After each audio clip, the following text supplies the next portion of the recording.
Hello everyone, मेरा नाम doctor कमल गौतम है और मैं रेजोनेंस से हूं। और आज हम बात जो करने जा रहे हैं उसके बारे में मैं आपको थोड़ी सी बात बता दूं। आज एक पेरेंट से मेरी बात हुई और उनकी बच्ची के 12th में साइंस थे और वो हमारे यहाँ जो CUET का कोर्स चल रहा है, जो वर्कशॉप टेस्ट सीरीज चल रही है, उसके लिए बात करने आए थे। तो उसमें ये रिजल्ट निकल के आया कि वो जो लड़की है उसके 12th में साइंस में अच्छी परसेंटेज बनी, पर उसने कोई ऐसा एग्जाम दिया था जिसमें वो क्लियर नहीं कर पा रही है, एंट्रेंस एग्जाम की जो मैं बात कर रहा हूँ। तो उसके फादर ने उसको ये बोला कि बेटा, यदि तेने साइंस ले रखा है और तेरे पास मैथ्स है तो तेरे पास इंजीनियरिंग के अलावा क्या ऑप्शन है, तो तू क्यों ना इंजीनियरिंग की तैयारी कर ले। और उस बच्ची ने बोला कि नहीं पापा, वो एग्जाम जो था वो NDA था, तो उसने कहा कि NDA मेरा क्लियर नहीं हो रहा है तो मैं इंजीनियरिंग तो बिल्कुल नहीं करूंगी, तो मैं CUET की तैयारी करके इकोनॉमिक्स सब्जेक्ट चूज करूंगी और उसमें मैं आपका अपना करियर आगे बढ़ाऊंगी। तो मुझे उस बात से एक चीज समझ में आई कि कई बार कई स्टूडेंट्स ऐसे होते हैं जिनको ऐसा लगता है, या कि कई पेरेंट्स ऐसे होते हैं जिनको ऐसा लगता है कि 10th के बाद यदि हम हमारे बच्चे को मैथ्स दिलाते हैं या बायोलॉजी दिलाते हैं तो वो सिर्फ इंजीनियरिंग और डॉक्टर वाले फील्ड में ही जा सकता है, उसी फील्ड में आगे बढ़ सकता है, मेडिकल फील्ड में ही आगे बढ़ सकता है, उसके पास और ऑप्शन होंगे ही नहीं। या ऑप्शन होंगे तो इस तरह के ऑप्शन होंगे जिसमें उनको ऐसा लगता है कि यार इसकी जो फ्यूचर में है वो करियर ग्रोथ ज़्यादा नहीं होगी। या हम बात करें तो वो ये सोचते हैं कि यार यदि वो इंजीनियरिंग या डॉक्टर MBBS बनेगा तो उसका पैकेज बहुत अच्छा होगा, बतौर दूसरे कोर्सेज यदि वो चूज करता है साइंस में तो उसका पैकेज अच्छा नहीं होगा। पर हम बात करने वाले हैं आज इसी में कि यदि करियर ऑप्शन जो है 10th के बाद यदि आप साइंस लेते हैं तो इंजीनियरिंग और डॉक्टर जिसकी आप सोचते हैं उसके अलावा भी बहुत सारे ऑप्शन हैं लाइफ में, साइंस में ही, जिसको हम कर सकते हैं। दूसरी हम बात करेंगे साइंस ही क्यों, या साइंस को हम क्यों चूज करें, इस बारे में बात करेंगे। 10th जब हमारा कंप्लीट होता है तो सबसे पहले हमारे फ्यूचर को लेके हम वरीड होते हैं। सबसे पहले तो हमारा सबसे पहला क्वेश्चन आता है सब्जेक्ट्स कौन सा चूज करें और उसमें करियर ऑप्शन क्या क्या होंगे। ये सबसे बड़ी बात है 10th खत्म होते ही। ये पेरेंट्स की चिंता है, ये बच्चों की चिंता है, क्योंकि जब आप जो सब्जेक्ट्स ले लेते हैं उसको लेके ही आपके मन में होता है कि मेरी फ्यूचर प्लानिंग इस सब्जेक्ट्स को लेके होगी। तो ये सबसे बड़ी बात है और होना भी चाहिए। यदि हम कोई सब्जेक्ट ले रहे हैं तो हमारा पूरा एक career plan, career path, path A और पाथ B दोनों होना चाहिए कि यदि मैं ये सब्जेक्ट ले रहा हूं या ले रही हूं तो मैं फ्यूचर में ये करूंगी, और ये नहीं कर पाती हूं तो मैं प्लान B की ओर जाऊंगी जो ये मुझे करना है। तो उसी लक्ष्य को हम निर्धारित करते हुए यदि काम करते हैं, हमारे इंटरेस्ट को निर्धारित करते हुए काम करते हैं, तो हम लाइफ में सक्सेस बहुत जल्दी होते हैं। तो सब्जेक्ट्स, अब हम बात कर रहे थे साइंस की, चूंकि ये PPT मैंने साइंस पे बना रहा हूं, आगे आर्ट्स और कॉमर्स पे भी हम बात करेंगे, हम CUET पे भी बात करेंगे आने वाले हमारे वीडियोस में। तो आज जो मैं बता रहा हूं आपको, साइंस ही क्यों, या साइंस कोई चूज करता है तो साइंस लेने के पीछे जो मकसद है वो शायद इंजीनियरिंग और मेडिकल सिर्फ आप वो ऑप्शन चूज करते हैं, पर साइंस एक बहुत वास्ट है। यदि हम बात करें ये बेनिफिट्स की, आप देख रहे होंगे, तो नई टेक्निकल चीजें जो सोचने की बात है या जो देखने की बात है, या आप अपने चारों तरफ जो एनवायरनमेंट देखते हैं वो साइंस है। कई बार हमने कई टीवी के माध्यम से देखा होगा, हमने मोबाइल्स में देखा है, कई बार ऐसा देखा है कई लोग नींबू काटते हैं और अंदर से लाल नींबू निकल रहा है। कई बार कोई लोग किसी लिक्विड में कुछ ऐसा प्रोडक्ट डालते हैं, ऐसी चीज डालते हैं, ऐसा पाउडर डालते हैं जिससे बहुत सारे झाग निकलते हैं और हम सोचते हैं कि यार क्या जादू है, पर ये सब साइंस है। आप बात करोगे ब्रह्मांड में, पूरे ब्रह्मांड की बात करें तो कहीं ना कहीं किसी न किसी तरीके से हम साइंस से जुड़े हुए हैं। साइंस आपको रिसर्च बताती है, साइंस आपको नई टेक्नोलॉजी बताती है, साइंस में करियर ऑप्शन भी बहुत सारे हैं, क्योंकि साइंस वाला बच्चा वो भी करियर ऑप्शन चूज कर सकता है जो एक कॉमर्स वाला या आर्ट्स वाला बच्चा भी चूज कर सकता है। कई ऐसे ऑप्शन है जो कॉमर्स आर्ट्स के बाद साइंस वाला बच्चा भी उन ऑप्शंस को ऑप्ट कर सकता है, चूज कर सकता है। तो करियर ऑप्शन भी बहुत सारे हो जाते हैं। तो समझे आप, साइंस सिर्फ ये नहीं है इंजीनियरिंग या मेडिकल या डॉक्टर वाली बात तक नहीं है। साइंस एक बहुत वास्ट सब्जेक्ट है, साइंस पूरा ब्रह्मांड है, सब कुछ साइंस है। मैं आपसे बात कर रहा हूं तो भी शायद टेक्नोलॉजी के माध्यम से कर रहा हूं, ये भी कहीं ना कहीं साइंस है। तो साइंस सब कुछ है जिससे हम बात कर रहे हैं, ठीक है। तो ये साइंस के बारे में है कि साइंस लेने का बेनिफिट क्या है या साइंस क्या है। अब जो साइंस लेते हैं बच्चे वो 3 तरह से होती है। यदि हम नॉन मेडिकल की बात करें तो आपके सब्जेक्ट्स होंगे फिजिक्स, केमिस्ट्री, मैथ्स, और ऑप्शनल सब्जेक्ट्स होंगे जो इंग्लिश है, आपके कंप्यूटर साइंस है, फिजिकल एजुकेशन है, फाइन आर्ट है। इस तरह के कुछ सब्जेक्ट्स आप एक या दो सब्जेक्ट्स आपको लेने होते हैं। मेडिकल में बात करूं तो फिजिक्स, केमिस्ट्री, बायोलॉजी है और साथ में ऑप्शनल इलेक्टिव की जो मैं बात कर रहा हूँ वो इसी तरह से सब्जेक्ट्स हैं। या कई बच्चे ऐसे होते हैं जो फिजिक्स केमिस्ट्री मैथ्स के साथ बायोलॉजी भी ले लेते हैं, या फिजिक्स केमिस्ट्री बायोलॉजी के साथ मैथ्स भी ले लेते हैं। और कुछ सालों से एक सब्जेक्ट और इंट्रोड्यूस हुआ है, वो एग्रीकल्चर है, वो भी एक साइंस का पार्ट माना गया है। उसमें भी कई लोग इंटरेस्ट शो कर रहे हैं, कई बच्चे एग्रीकल्चर भी ले रहे हैं। और आपको पता होगा इसीलिए ICAR जो बहुत बड़ा एग्जाम माना जाता था, अब CUET में खैर मर्ज कर दिया गया है, CUET के साथ मर्ज कर दिया गया है। CUET जो कि कॉमन यूनिवर्सिटी एंट्रेंस टेस्ट है, 204 से ज़्यादा यूनिवर्सिटीज़ उसमें पार्टिसिपेट कर रही है, तो वो वेरियस कोर्सेज करा रही है। तो वो भी एग्रीकल्चर का कोर्स भी साइंस में माना गया है, तो वो भी एक कोर्स होता है जिसमें फिजिक्स केमिस्ट्री एग्रीकल्चर बच्चा ले सकता है या उस तरह के सब्जेक्ट्स ले सकता है, ठीक है। और जो ऑप्शनल इलेक्टिव सब्जेक्ट्स हैं वो आपके बोर्ड पे डिपेंड करते हैं कि आप कौन से बोर्ड में हो और वो बोर्ड कौन कौन से इलेक्टिव सब्जेक्ट्स आपको चूज करने के लिए अलाउ करता है, ठीक है। तो इस तरह से साइंस सब्जेक्ट कवर्ड होता है, या इस तरह के सब्जेक्ट्स आपके आते हैं जो आपके 11th या 12th में आएंगे, जो आप 10th के बाद पढ़ेंगे, ठीक है। अब हम बात करते हैं करियर ऑप्शन की। यही बात जो मैं आपको इतनी देर से बोल रहा हूं, वही कि क्या क्या ऑप्शन है, किस किस तरह से हम जा सकते हैं। यदि मैंने साइंस ली तो क्या मैं इंजीनियरिंग करूंगा मैथ से, तो या मेरे पास बायोलॉजी है तो क्या मैं सिर्फ मेडिकल फील्ड में जा सकता हूं, या और भी ऑप्शन है मेरे पास। तो आइए बात करते हैं हम उस पर। सबसे पहले हम बात करते हैं area of study after studying in PCM। यदि आपके पास फिजिक्स केमिस्ट्री मैथ्स है तो ऑफ कोर्स इंजीनियरिंग की जो हम बात कर रहे थे, आपने देखा इंजीनियरिंग में आप लोग जा सकते हैं। डिप्लोमा 10th के बाद 12th के बाद डिप्लोमा सर्टिफिकेट्स भी आजकल बहुत सारे हैं जिसमें आप जा सकते हैं। मैं बात करूं छोटे से लेवल की बात करूं तो पॉलिटेक्निक, ITI टेक्निकल डिप्लोमा की आपने देखा होगा, उसके लिए लोग बहुत इंटरेस्टेड होते हैं, लोग जाते हैं और डिप्लोमा के बेसिस पे अच्छी जॉब मिलती है। आजकल तो एग्रीकल्चर में, एरोनॉटिकल में, डेटा साइंस में, आर्टिफिशियल इंटेलिजेंस में कई यूनिवर्सिटीज़ भी डिप्लोमा कराने लग गई हैं 12th के बाद। और डिप्लोमा सर्टिफिकेट कोर्सेज हैं जो 12th और ग्रेजुएशन के बाद होते हैं और बच्चे करते हैं, और उनके बेसिस पे बच्चे अपने फील्ड में एक्सपर्ट होकर अच्छी जॉब पाते हैं, अच्छे जॉब के लिए जाते हैं। आज मैं इंजीनियरिंग की बात नहीं करूंगा, पर इंजीनियरिंग एक अच्छा ऑप्शन है जो लोग चूज करते हैं, और इसके बारे में आप लगातार कई वीडियोस में देखते होंगे कि इंजीनियरिंग के लिए क्या क्या ऑप्शंस हो सकते हैं, आप कौन कौन सी यूनिवर्सिटीज़ में जा सकते हैं। आर्किटेक्चर की मैं बात करूं, किसी भी बिल्डिंग, बड़ी बिल्डिंग को आप इमेजिन करेंगे, कहीं भी कंस्ट्रक्शन को, बड़े कंस्ट्रक्शन को आप इमेजिन करेंगे, आर्किटेक्चर के बिना वो पॉसिबल नहीं है। तो आप समझ रहे हैं कितना बड़ा स्कोप है। मतलब कोई भी कंस्ट्रक्शन आर्किटेक्चर के बिना इमेजिन करना बहुत टिपिकल है। तो आर्किटेक्चर में अच्छी जॉब है। कंप्यूटर एप्लीकेशन, कंप्यूटर नहीं होता तो शायद हम इस तरह से बात नहीं करते होते। कंप्यूटर फील्ड आने वाले टाइम में आपने देखा, कोरोना ने सिखा दिया ऑनलाइन सिस्टम कितना मतलब इफेक्टिव है। हम बात करें तो ऑनलाइन सिस्टम कितना स्कोप है। तो BCA MCA के माध्यम से आप इस तरह के कोर्स कर सकते हैं जिनके माध्यम से आप कंप्यूटर साइंस में, कंप्यूटर एप्लीकेशन में वर्क कर सकते हैं, और आप इस फील्ड में जा सकते हैं मैथ्स यदि आपके पास है या बायोलॉजी है। मैनेजमेंट की मैं बात करूं, मैं वो सब्जेक्ट बता रहा हूं आपको जो कॉमन सब्जेक्ट्स हैं और जो सब लोग जानते हैं, पर हमें थोड़ी सी अवेयरनेस होनी बहुत जरूरी है।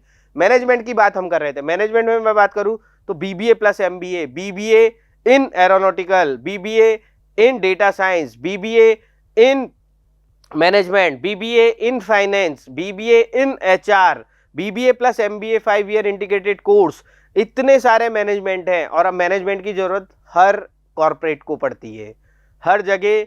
यदि आप बिजनेस डेवलपमेंट, आपका कोई बिजनेस है, उसकी मार्केटिंग करनी है तो आपको मैनेजमेंट का बंदा चाहिए। ऑपरेशन पार्ट चाहिए तो मैनेजमेंट का बंदा चाहिए। HR पार्ट चाहिए तो मैनेजमेंट का बंदा चाहिए। तो आप समझ रहे हैं मैनेजमेंट में कितना स्कोप है। उसके बाद हम बात करें फिजिक्स केमिस्ट्री मैथ्स, यदि आप BSc कर लेते हैं इसमें या BSc ऑनर्स कर सकते हैं तो आप टीचिंग लाइन में जा सकते हैं। आप MSc करके, नेट क्लियर करके, PhD करके लेक्चररशिप के लिए जा सकते हैं। First grade, second grade, REET, और अपने जहां भी स्टेट है उसके लोकल एग्जाम्स में B.Ed करने के बाद, BSc B.Ed करने के बाद, या फिर आप PhD करने के बाद, नेट करने के बाद आप लेक्चररशिप के लिए जा सकते हैं। तो BSc के बाद और कई ऐसे हैं कॉर्पोरेट्स हैं, जैसे मैं बात करूं हिंदुस्तान जिंक की हम बात करें, और या कई ऐसी फैक्ट्रीज की, इंडस्ट्रीज की बात करें जहां पर एक स्पेशलाइजेशन मांगा जाता है कि यदि आपने BSc ऑनर केमिस्ट्री में किया हुआ है, फिजिक्स में किया हुआ है या मैथ्स में किया हुआ है, तो कई कॉर्पोरेट्स ऐसे हैं जो आपको डायरेक्टली रिक्रूट कर लेते हैं उसके बेसिस पे, और आप वहां से फिर MSc करने के बाद अपना बहुत स्कोप कर सकते हैं। तो आप समझ रहे हैं कि कितना है। इकोनॉमिक्स की मैं आपको बात बता रहा था, अभी CUET में जो यूनिवर्सिटीज है, कई यूनिवर्सिटीज, उसमें वो सिर्फ जो सब्जेक्ट्स देख रही हैं वो देख रही हैं कि आपके पास डोमेन सब्जेक्ट्स, लैंग्वेज और जीटी में, डोमेन में यदि आपके पास मैथमेटिक्स है तो आप इकोनॉमिक्स कर सकते हो। रिसर्च की मैं बात करूं तो IISER दो जो रिसर्च सेंटर है मुंबई बेंगलोर, उसमें मैथमेटिक्स के थ्रू बच्चा जा सकता है। उसके अभी ऑप्शन निकले हुए हैं, 12th वाले बच्चे ध्यान दें तो उसका फॉर्म आप भर सकते हैं। 30 तारीख तक उसकी लास्ट डेट है, 30 अप्रैल, तो आप उसका फॉर्म भर सकते हैं, आप उसके लिए जा सकते हैं। तो बहुत बड़ा फील्ड है रिसर्च, अपने आप में एक साइंटिस्ट बनना। 5 year integrated BSc plus MSc courses जो रिसर्च में होता है उसमें आप जा सकते हैं। फार्मास्यूटिकल फार्मेसी की मैं बात करूं, डी फार्मा, बी फार्मा एक ऐसे कोर्स हैं जिसके थ्रू आप खुद का मेडिकल ओपन कर सकते हैं, आप फार्मा इंडस्ट्रीज में जा सकते हैं, आप इसका लाइसेंस लेकर, इस फार्मेसी का लाइसेंस लेकर अपनी यदि शॉप पे भी काम करते हैं, आप लर्न करते हो, शॉप को खुद की शॉप ओपन करते हैं, बिजनेस डेवलप करते हैं, तो फार्मेसी में बहुत स्कोप है। तो आप समझ रहे हैं। अब मैं बात करूं BSc BEd में, आपको ऑलरेडी बता चुका कि आप टीचिंग लाइन में जा सकते हैं। एग्रीकल्चर फील्ड आपने देखा होगा, आप चूंकि आप सभी लोग मोबाइल से जुड़े हुए हैं, आजकल ऐसा कोई आदमी नहीं है जो मोबाइल से या किसी न किसी माध्यम से, टीवी से या सोशल मीडिया से नहीं जुड़ा हुआ। आप देख रहे होंगे IIT IIMs को छोड़ के कई वीडियोस हम देखते हैं, लोग एग्रीकल्चर की फील्ड में हो रहे हैं, ऑर्गेनिक खेती स्टार्ट कर रहे हैं। तो कितना स्कोप हो सकता है आप खुद सोच सकते हैं। लाखों का पैकेज छोड़ के लोग फूड प्रोडक्ट्स में आ रहे हैं, फूड टेक्नोलॉजीज, डेयरी टेक्नोलॉजीज में आ रहे हैं। तो फूड और डेयरी टेक्नोलॉजी, एग्रीकल्चर में इतना स्कोप है आज की तारीख में। यदि हम ऑर्गेनिक फील्ड की बात करें, हम प्योरिटी की बात करें, क्योंकि जब भी हम बात करते हैं किसी के कोई बीमार होता है तो सबसे बड़ी बात होती है यार आजकल खाने में केमिकल मिल रहा है। आजकल हम बात करें किसी भी, कोई भी बात करें, अरे यार आजकल शुद्ध नहीं मिल रहा। तो हर आदमी शुद्ध चाहता है, शुद्ध के लिए युद्ध, हर आपने सुना ही होगा वो कहानी। तो शुद्ध के लिए युद्ध की बात करें तो एग्रीकल्चर फील्ड में कितना स्कोप हो सकता है आप खुद सोच सकते हैं। इस बारे में मुझे बताने की शायद जरूरत नहीं है। Law, BBA plus LLB, BA plus LLB, BSc plus LLB, law field बहुत स्कोप, बहुत ज्यादा स्कोप है लॉ फील्ड में, क्योंकि आप देख रहे हैं कि हर जगह डिमांड है। लॉ के बारे में मुझे बताना नहीं चाहिए, क्योंकि आप खुद समझते हैं कि यदि आप लॉ फील्ड में जाते हैं, आप LLB करते हैं, आप इसके बाद RJ के लिए तैयारी करते हैं, तो आप लॉ के फील्ड में जा सकते हैं। डिफेंस NDA, खुद मैंने बताया इस तरह NDA के लिए बहुत बच्चे प्रिपरेशन करते हैं, डिफेंस में जा सकते हैं, सेना में जा सकते हैं, उसमें बहुत स्कोप है। मेडिकल में यदि आप फिजियोथेरेपिस्ट, डॉक्टर बनते हैं तो भाई साहब आजकल इतना स्कोप है, कहा नहीं जा सकता, बहुत स्टूडेंट्स, बहुत स्कोप है। फैशन टेक्नोलॉजी, NIFT का भी थोड़े दिन पहले मैंने एक इंटरव्यू लिया था NIFT के लिए, मिस एलिट का, वो खुद बता रही थी कि फैशन टेक्नोलॉजी आजकल इतना डिमांडिंग है कि हर व्यक्ति इस फील्ड में जाना चाहता है, क्योंकि इसमें आजकल डिमांड बहुत ज़्यादा बढ़ गई है। फैशन टेक्नोलॉजी इतना हो गया है क्योंकि हमारे चारों तरफ हम देख रहे हैं कि नई नई चीज़ें, नई नई हम बात करें तो फैशन में नए नए चेंजेस जो आ रहे हैं, उसको लेके फैशन टेक्नोलॉजी की डिमांड बहुत ज़्यादा बढ़ गई है। तो फैशन टेक्नोलॉजी में आप जा सकते हैं। बैंकिंग फिनेंस, बैंकिंग फिनेंस में कई जगह ऐसा होता है फील्ड, कई ऐसे फील्ड होते हैं जहां पर आजकल BSc इन बैंकिंग फाइनेंस होने लगा है, BBA इन बैंकिंग फाइनेंस होने लगा है, BSc इन बैंकिंग होने लगा है। कई इवन कई बैंक्स ऐसे हैं जो खुद ऐसा करते हैं कि ग्रेजुएशन के बाद बच्चे को खुद ट्रेनिंग करवाते हैं अपने फील्ड की, और ट्रेनिंग कराने के बाद वो अपने बैंक में ले रहे हैं। इंटीग्रेटेड MSc की मैंने आपको ऑलरेडी बात बता दी। स्टैटिस्टिक्स मैनेजर की पोस्ट SSC में बहुत ज़्यादा निकलती है। स्टैटिस्टिक्स सांख्यिकी विभाग जो है वो खुद अपने आप में वास्ट है, तो उसकी मैं सिर्फ सिंगल उसकी भी बात करूँ तो स्टैटिस्टिक्स की बहुत ज़्यादा स्कोप है। उसके अलावा न जाने कितने वेरियस फील्ड हैं यहाँ पर जिसमें बच्चा जा सकता है स्टैटिस्टिक्स में।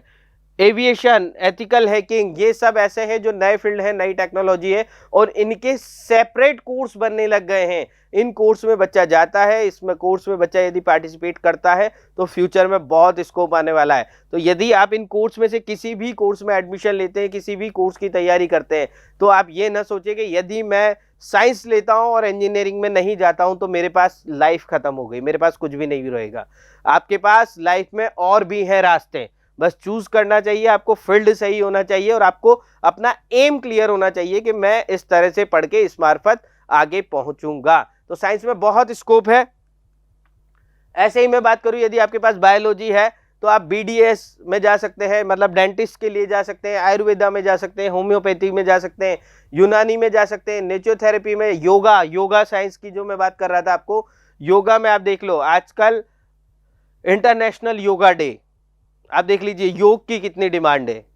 तो योगा साइंस में बहुत ज्यादा स्कोप आ रहा है, अभी लोग योग की तरफ ज्यादा जा रहे हैं, सिद्धा मेडिसिन साइंस की तरफ बहुत लोग जा रहे हैं, वेटरनरी साइंस की तरफ बहुत लोग जा रहे हैं, बीपीटी ऑलरेडी मैंने आपको PCM में बताया, तो बीपीटी की तरफ जा सकते हैं, BSc भी बहुत ज्यादा स्कोप में आ रहा है। देखिए जिस तरह से हम बताएं शरीर की बीमारी बढ़ती जा रही है, जिस तरह से लोगों के जो डेली रूटीन्स है वो चेंजेस होते जा रहे हैं, तो उसको लेकर डाइटिस्ट जो BSc हो रहा है, BSc ऑक्यूपेशनल थेरेपिस्ट जो हो रहा है, थेरेपिस्ट में जो हो रहा है, इसको लेकर बहुत स्कोप है।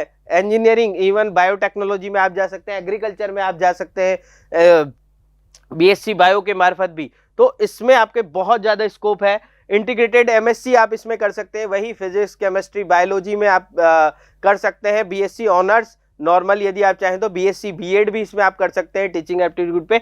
इंटीग्रेटेड BSc MSc कर सकते हैं, BSc बायोटेक्नोलॉजी में, बायो इन्फॉर्मेशन में कर सकते हैं। मान लीजिए आपको ऐसा लगता है कि मुझे मेडिकल फील्ड में ही जाना है या मुझे इसी तरह से आगे करना है, तो BSc नर्सिंग एक अच्छा स्कोप है जहां पर आप जा सकते हैं, लेक्चररशिप तक के लिए यहां पर पहुंच सकते हैं। BSc नर्सिंग के मार्फत आप बहुत कुछ कर सकते हैं। BMLT medical lab technology, lab में बहुत ज़्यादा स्कोप निकलता है, बहुत ज़्यादा वैकेंसीज निकलती है, गवर्नमेंट जॉब की बहुत डिमांड होती है। इवन इसके अलावा आप यदि थोड़ा सा मेहनत कर लेते, थोड़ी सी प्रैक्टिस कर लेते, थोड़े साल की प्रैक्टिस के बाद, कोर्स करने के बाद आप अपनी खुद की लैब भी ओपन कर सकते हैं किसी के साथ मिलके। गायनेकोलॉजिस्ट की बात करूँ, ऑक्यूपेशनल थेरेपी की बात करूँ, GNM ANM की बात करूँ, जो नर्सिंग के मेडिकल फील्ड में है, उसमें आप जा सकते हैं। पैरामेडिकल कोर्सेज जो होते हैं उसमें आप जा सकते हैं। बैचलर ऑफ फिजियोथेरेपिस्ट में आपको ऑलरेडी बता चुका है। स्पीच थेरेपी, डायलिसिस टेक्नोलॉजी, मतलब यदि मुझे MBBS नहीं करना तो भी इतने सारे स्कोप है जिसकी तरफ मैं जा सकता हूं, और इनके कोर्स इतने हार्ड नहीं होते कि आप नहीं कर सकते, या इनके लिए आप थोड़ी सी मेहनत कर सकते हैं तो आप जा सकते हैं। इवन इसके अलावा मैं आपको बताना चाह रहा हूं कि इसके अलावा एग्रीकल्चर, जैसा मैंने आपको बताया, उसमें बहुत ज़्यादा स्कोप है। बायोलॉजी वाले बच्चे एग्रीकल्चर की तरफ मूव कर रहे हैं, तो सिर्फ आपको ये पता होना चाहिए कि इनमें जाना कैसे होता है, इनके फॉर्म कैसे भरने होते हैं, इनका पूरा राइट वे पाथ कैसे होता है। तो ये सब चीज़ें हैं जिसकी हम बात कर सकते हैं। तो बायोलॉजी वाले के बच्चों के लिए इतने सारे फील्ड है, इवन इससे भी बहुत ज़्यादा फील्ड है। यदि आपको और भी डिटेल है तो आप हमारे ऑफिस आ सकते हैं, मुझसे मिल सकते हैं, हम बात कर सकते हैं इस बारे में, ठीक है। डिप्लोमा की जो मैं बात कर रहा था, तो मैंने एक छोटी सी स्लाइड आप लोगों के लिए डिप्लोमा की भी बना दी। मुझे ऐसा लगा कि आपसे लोगों से डिप्लोमा में भी थोड़ी सी बात करनी चाहिए, आपको बताना चाहिए कि आजकल किस तरह के डिप्लोमा हो रहे हैं। तो आप देखिए, diploma in operation theatre technology में x ray technology, medical imaging radiography, ECG, dialysis, physiotherapy, hygienist, anaesthesia, web designing, fashion designing, civil engineering, IT, देखिए कंप्यूटर साइंस, न जाने कितने डिप्लोमा कोर्सेज हैं जो हो रहे हैं। कई बच्चे ग्रेजुएशन के बाद, 12th के बाद सिर्फ डिप्लोमा कर लेते हैं और वो जॉब स्टार्ट कर देते हैं, कहीं ना कहीं फाइनेंशियल कंडीशन देख के या कहीं ना कहीं उनके एक्सपीरियंस गेन करने के लिए वो ओपन से ग्रेजुएशन करते रहते हैं और इधर डिप्लोमा कोर्सेज कर लेते हैं, है ना, और वो जॉब स्टार्ट कर देते हैं, तो भी उनका स्कोप स्टार्ट हो जाता है। तो पर यदि ग्रेजुएशन करके या किसी भी तरह से हम करें तो इवन डिप्लोमा करने के बाद भी आपके पास बहुत अच्छा स्कोप होता है, तो आप लोग जा सकते हैं। तो बच्चों, मैं ये कहना चाह रहा हूँ या उनके पेरेंट्स को मैं ये कहना चाह रहा हूँ कि यदि आप साइंस लेते हैं तो साइंस लेने के बाद आप ये ना सोचिए कि आप कुछ नहीं कर सकते। यदि इंजीनियरिंग और मेडिकल के अलावा साइंस में बहुत ज़्यादा स्कोप है, और इसीलिए हम रेजोनेंस, हमारा जो PSPD डिवीज़न है, जो pre university and school preparatory division जो हमारा है, वो बच्चों को 10th के बाद सिर्फ 11th और 12th बोर्ड की तैयारी भी इसीलिए कराता है। कई बच्चों को ऐसा लगता है कि यार हम इंजीनियरिंग नहीं करें या मेडिकल नहीं करें, तो हम सिर्फ उनको बोर्ड की तैयारी कराते हैं, जिसमें हम बच्चों को करियर स्कोप भी बताते हैं कि आप 11th सिर्फ हमारे यहाँ से बोर्ड की तैयारी कर रहे हो या हमारे यहाँ से सिर्फ 12th बोर्ड की तैयारी कर रहे हो, तो इसका मतलब ये नहीं है कि आपको इंजीनियरिंग ही करनी है या MBBS ही करना है। आपके पास इतने सारा पैकेट है, पूरा बकेट है आपके पास, इसमें से आप अपना कोर्स पिक कर सकते हो। जैसे हमारे कई बच्चे हमारे साथ जुड़े हुए हैं जो अभी CUET की तैयारी कर रहे हैं, common university entrance entrance test जो होता है, मैंने पहले भी बताया आपको कि 204 से ज़्यादा यूनिवर्सिटीज़, जिसमें central university, state university, deemed university, private university, और उनमें भी DU, BHU, JNU जैसे बड़े बड़े टॉप ब्रांड इंडिया के जुड़े हुए हैं, उनके लिए बच्चे तैयारी कर रहे हैं। और उसमें सबसे अच्छी बात क्या है कि उनको इंजीनियरिंग नहीं करना, वो BSc की तरफ जाना चाह रहे हैं, वो BSc नर्सिंग की तरफ जाना चाह रहे हैं, या वो फूड टेक्नोलॉजी की तरफ जाना चाह रहे हैं, और CUET में सिर्फ 12th NCERT का कोर्स आ रहा है।